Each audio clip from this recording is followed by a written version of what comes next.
दोस्त को यार।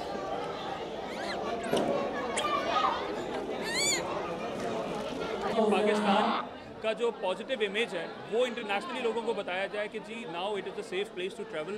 हमारी नेशन का रिजॉल्व हम एक ऐसे पॉइंट पे लेके आ चुका है कि इस वक्त जो है हमारी जो लाइफ इज़ बैक।